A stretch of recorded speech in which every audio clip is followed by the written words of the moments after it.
Welcome to Din's Talk, the space where soul wisdom meets bold action. I'm Mia Dins, your host, here to ignite your fire, help you claim your power, and guide you to take unstoppable steps towards your dream.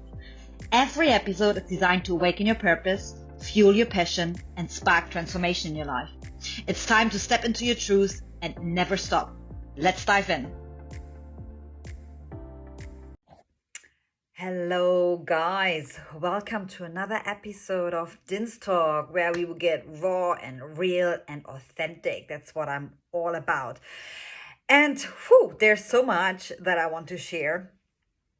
And I always try to make it into a 30-minute kind of episode so everyone can listen to it. I know we all are sometimes in a rush, right? And think we run out of time. But anyway, there are two things I want to talk about today, and I believe that, as always, it's a topic that everyone can relate to. There are actually two things: the duality of life that I want to talk about, and also I want to share my experience from my last 3 days. That was really life-changing again and gave me a lot of insights. And I want to share this so you can relate, and hopefully it will inspire you. And let's start with duality of life.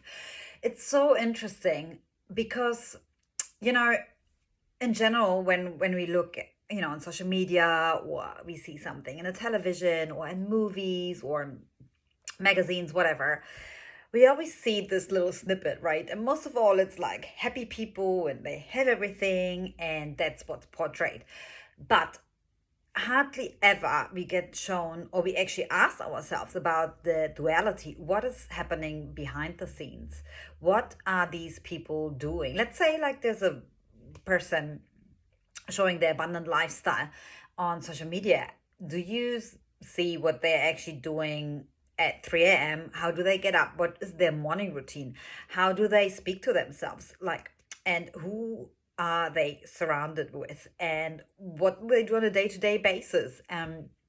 What are the things they don't allow in their environment, energetic field?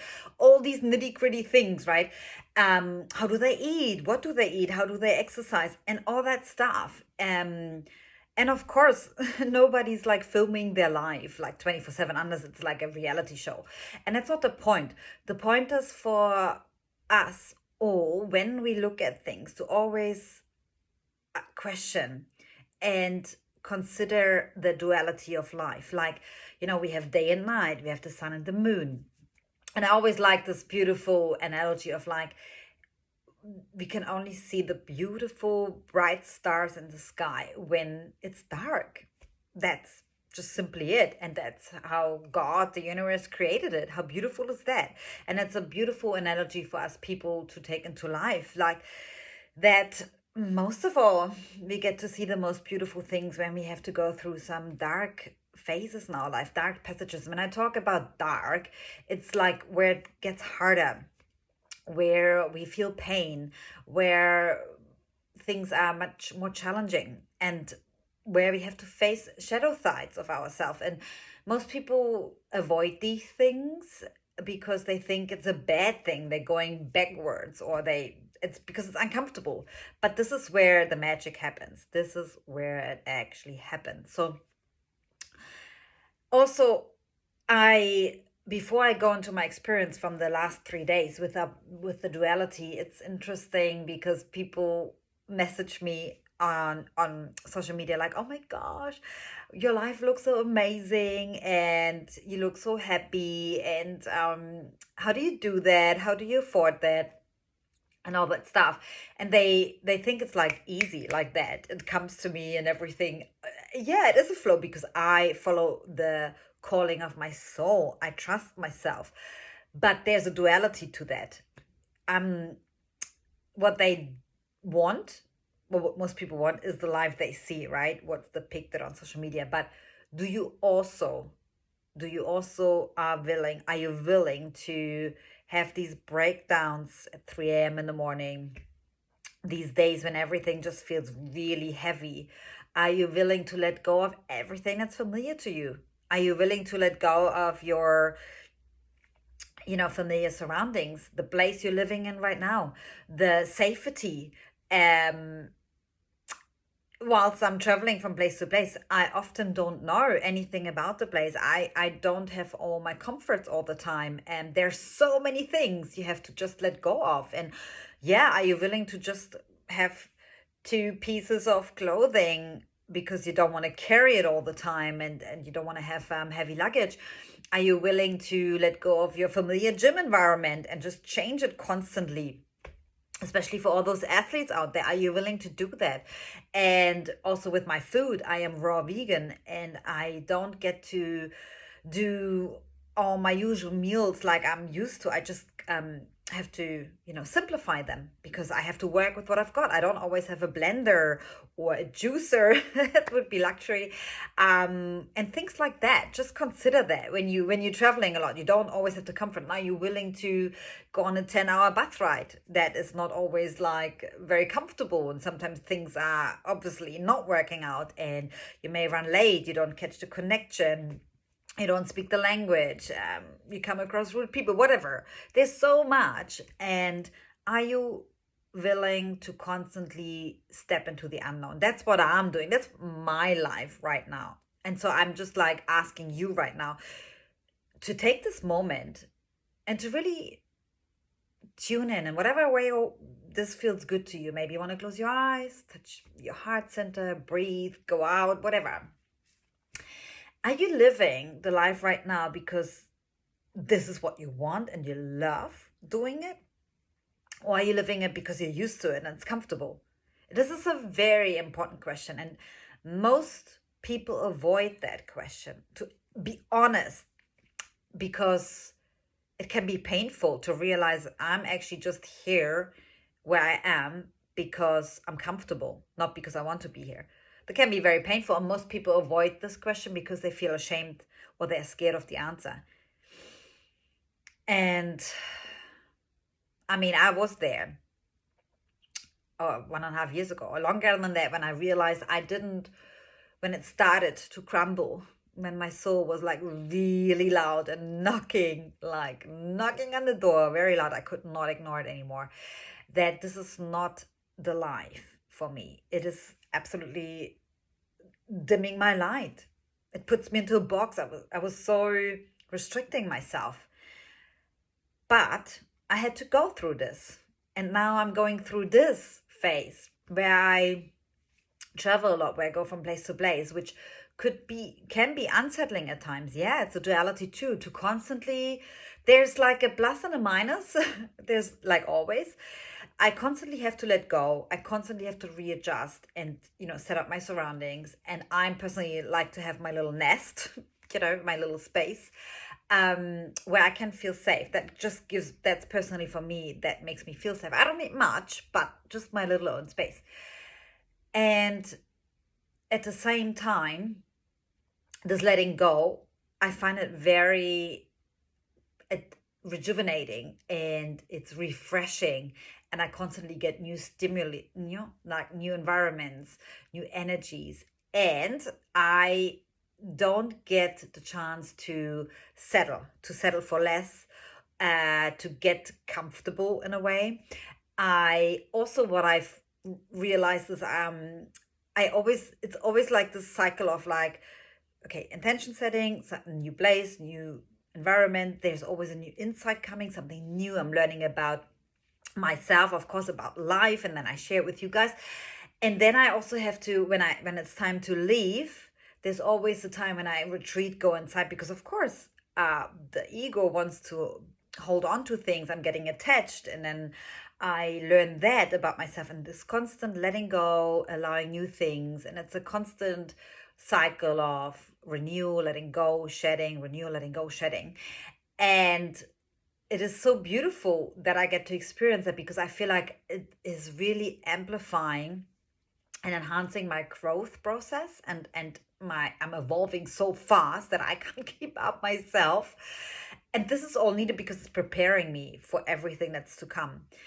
And now I'm not saying everybody has a different way or vision, or your soul desires something different in your life. Like, I'm not saying everybody wants to travel the world or wants to go from, house sit to house sit or whatever, but whatever it is that your soul is calling you, I'm sure there's some change sometimes that you need in order to get unstuck, and we have to shake things up and get uncomfortable in a way, but in a good way. Your soul will light up thinking about it, and that's all part of it. Yeah, so I wanted to touch on that, the duality of life. And you can play that in all kind of areas. Like, if you want to have the financial abundance, what are these millionaires doing? What are they sacrificing? And I'm not saying the sacrifice about like they work 16 hours a day. Some of them possibly do, because that's what they believe they need to do. But what are they sacrificing in a sense of like, what parts of themselves do they let go in order to embody that version, this abundant version of themselves? Or if you are watching athletes, what are they sacrificing? What is their mindset? What do they do on a day-to-day basis in order to become amazing, become winners and champions, and do incredible stuff? They are not superhumans. They just consciously choose to live a certain way every single day. And the same with anything, really. So it's about for you to consciously choose that, and to be aware that there's always another side to the coin. Yeah, where there's light, there's darkness. Where there's darkness, there's light. The whole thing. And nature is created that way. And so we humans just have to align with that. But most of the people, most of us we only want to have the sunshine, or we want to have the rainbow, but not the rain. And yeah, I have to disappoint you, but I'm sure you already knew that this is not possible. So it's a conscious choice to do that. I am absolutely happy, and I am grateful, and that I'm doing this here right now, and that I consciously choose this every single day, to let go of everything that's familiar and to jump and leap, because it just is an incredible journey, and it allows me to bring up so many things, and I get to share that with you guys. So it's wonderful. And then the next thing that I wanted to share was the past 3 days. As you guys know, it's all happening at the same time. Healing, transforming, growing, it's all happening at the same time. There is no like, oh, I have to heal first in order to manifest or grow or evolve or share. Well, that's my belief system. I'm just sharing my belief system. Whatever you believe that's the truth. And it's as simple as that. And I was also very quiet on social media because I needed some time to let it come through. And I was so like, there was such a big block, and it's the typical thing. It was about shame. And when we feel shame is one of the strongest negative emotions. Well, I label it negative right now, because when we feel shame, we do a lot of stuff to avoid showing it, right? We do anything. If you think about your life or anything that you feel ashamed of, just think about it quickly. It could be something very small. What are you willing to do to avoid talking about it? Or, honestly, we do some effed up shit, to be really honest. And we really put ourselves in really suffering situations, just to avoid to talk about it and to share this. So for me, it was again about money and about the current situation I am. Yeah, I attract a lot of amazing places. I have a roof over my head. I have actually very luxurious places where I travel to. I get to see these different countries, different places, be in Europe. But there's still like my cash flow is not the way I want it to be. And sometimes, yeah, it's like I have a couple of euros left on my bank account, and then I'm like, oh, and what now? How do I pay the bus?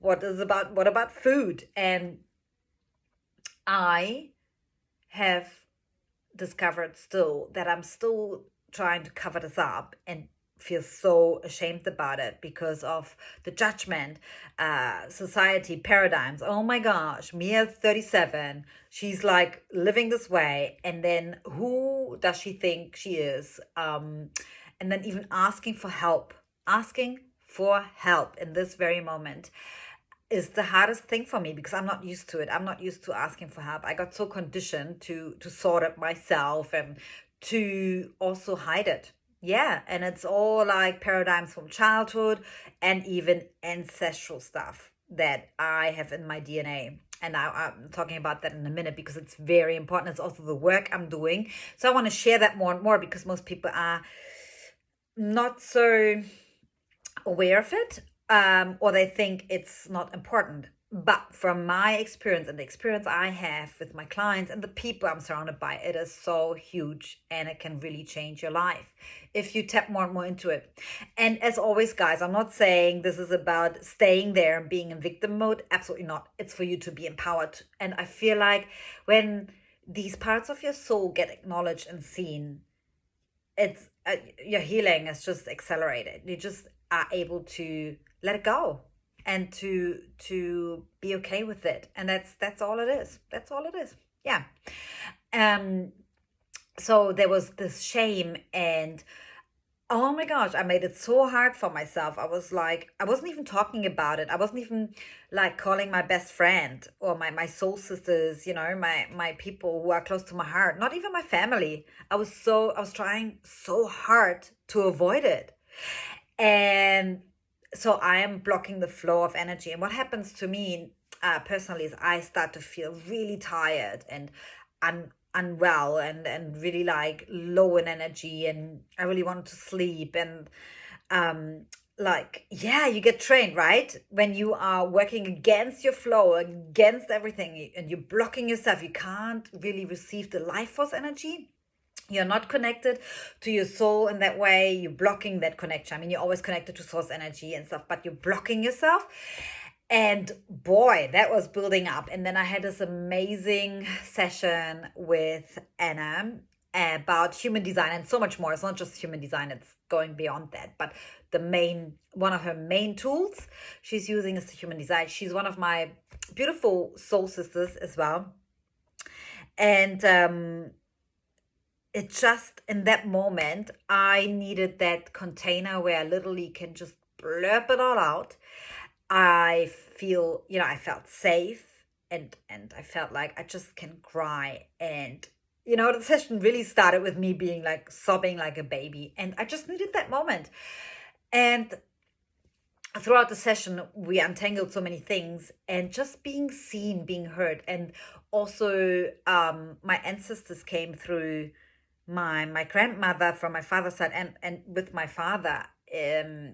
But my father was in the child version. And what it brought up was that I didn't allow them to be part of me.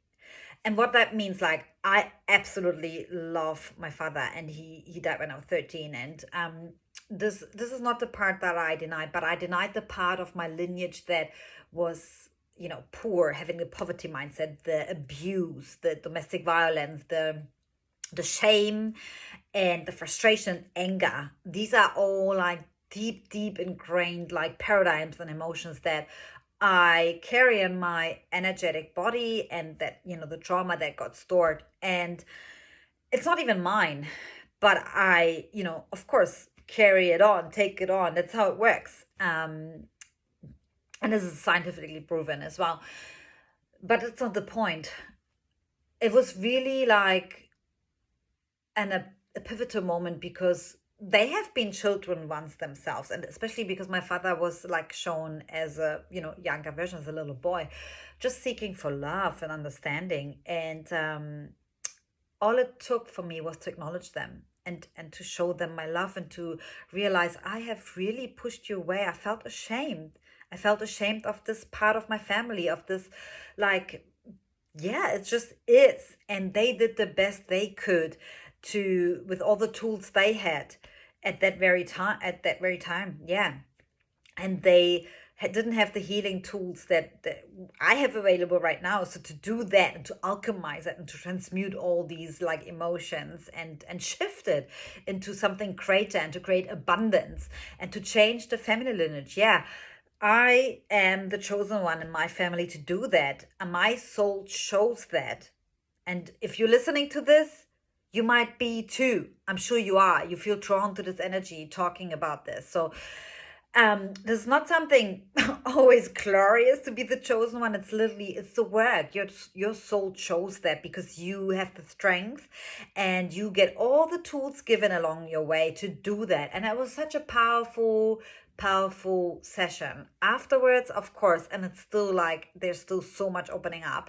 I also wrote like a forgiveness letter towards my ancestors, my whole family. And I also realized that I denied a lot of parts like of my family members who are still here in this on this planet and that are alive, that I denied them because I was like feeling ashamed of things. And when you feel ashamed, you like push things away and rather acknowledging them and allowing them in and using these triggers and say, okay, why do I feel ashamed? Where's this coming from? And there were a lot of things untangling from my childhood. Two things I wanted to share about the shame was, one thing was in the kindergarten. I was about 4 years old and we were meant to draw something, and I took like a big fat red pen. I remember that very vividly, like it was yesterday. And I literally, like scribbled all over the paper, like did circles and lines and, like really let some energy flow through me. That's what children do. They're very intuitive, and naturally, when they have a fit or like some anger, they start screaming in the middle of the supermarket, which is not pleasant for us adults, and we want to stop it. But what they actually do is they let energy flow through them before it gets stored as trauma, whatever it is. They may have picked up some anger from someone around them or from you as a parent, whatever. And that's what they naturally do. And I did that in this very moment, whilst all the other kids were like drawing beautiful butterflies and flowers. So what the teacher did was she punished me for that because I wasn't, drawing flowers and butterflies. So I had to clean up the playground or the play corner, whatever it was. For the rest of the day, I was not part of the activity. So I was completely excluded. I had to feel ashamed about me expressing myself freely, expressing the emotion of frustration and anger. And where this came from was obviously the domestic violence at home. I remember my years, 4 years is a very significant age. So I was just transmuting and shifting and letting it flow through. And what that did, the paradigm and the belief system started there, that I'm not allowed to express my anger and frustration. I have to fit into the box. I have to do what everyone else is doing, expressing myself freely, being my authentic self. I'm not allowed. It's not good. Feel ashamed about that. Can you see how much that can change? And then if you are not aware, and obviously I wasn't aware at that time, that is happening all subconsciously. And that's a programming. It's like the computer starts to program the software. And then you take that on and on and on. Other scenarios happen throughout life. And if you never see it, you will take that into the grave, right? And the second one was later on, a couple of years back in school. I was already able to read sentences because due to my siblings being older, and I just wanted to always, catch up with them. And I'm a fast learner. And so I think it was maybe the second day at school, and everyone was learning the alphabet, and I was already on the back of the book. I wanted to read sentences. I needed more stimulation, because I was bored, but I wanted to, use my brain. And what the teacher did, she thought I was obviously bored, not wanting to listen. She made me stand in the corner of the classroom for the rest of the lesson, an hour, and I had to face the wall and feel ashamed. Can you imagine what that does to a child? And she never asked what I did. So I never got asked. So I never got the chance to say, I can already read. I need more stimulation. It's boring for me. Um, so what this imprint was about, that whenever I was a little bit ahead of things, I felt ashamed about it. So I would do everything to avoid it, to show that. So when there were talents or gifts coming out, I would dim my light just so, okay, just go at the pace like everyone else. And what that did, it just kept me in this box. It slowed me down. It didn't allow me to be freely me. And to see all that, I knew about these scenarios before. I was aware of that. But the session just brought it up again with the shame. And the shame about where I am right now, to appreciate that, to be okay with that. And another thing to conclude the whole thing is, I ask myself, what am I afraid of? If, imagine I have all the abundance, all the financial abundance, living the life of my dreams, and creating, expanding, helping other people, and so on and so forth, and creating more and more. I'm afraid that I will not appreciate life. I'm afraid that I will be ungrateful. I'm afraid that when I have it all, I won't treasure these moments where, you know, all these magical moments that I got to experience the past 12 months in particular, were so many, and this, transformational, intense phase, I would say. Yeah, I'm scared of that. I'm scared that I'm not expressing my raw, authentic self, and that's absolute bullshit, because this is just also another paradigm that we get told, like, rich people are not conscious. And so I am here to change that and pave a new way. And also in that session, Anna said something very beautiful, a beautiful reminder that I always say as well, to enjoy the moment, to be in this moment, whatever shape or form that is. And yes, enjoying these periods right now where the poverty mindset is very strongly coming through, enjoying the bare minimum. I actually, that's the thing, I enjoy it. I guess that kind of keeps me probably where I am as well. But what I mean by that, I enjoy that I have to think outside the box, and I enjoy the challenge of, like, creating something beautiful with the bare minimum you have. It's so liberating, because we are so in comfort zone. Everything is available to us, right? 24/7, like, boom, we can order food, we can order an Uber, everything, we want to have it right here, right now. And then when we don't have things available in this very moment, we get like, oh my gosh, life is shit. What's happening? What's wrong? And but it's so beautiful to go through this. And yeah, I decided to embrace this version of myself right now, and to live it, to fully enjoy it, because yeah, this is what I have. And how beautiful is that I get to share this with you guys. And it is literally, the poverty mindset is just thoughts, and I'm building my own jail whilst I'm actually having this abundance available to me right now. And this is what I wanted to share. Yeah, it was huge. Huge, and I collapsed so many timelines doing this, and letting it flow through me. But yeah, it took me 1 or 2 days, and crying, letting it flow through me, let this emotion come through, journaling, facing my shadow sides, talking about it, sharing it, asking for help, no matter how ashamed I feel or stubborn I can be. All of that happened in the back scene, and fully trusting that I will be safe, I will be taken care of, I will have the money to catch the bus back to Spain, I will have money to feed myself, and have a place to sleep, all that stuff. And then honestly, I got everything and so much more. What I love about that is when you really trust and surrender. And I always remind us, surrender is not like sitting on the couch just meditating. Yes, that's part of it, but then also taking aligned action. But when you surrender, you really allow the universe to come allow the universe, God, to work in its miraculous ways, in their infinite possibilities and potential ways how things can come to you and appear. And that's not your business. It's not for you to worry about. And once you literally do allow that, it is magical.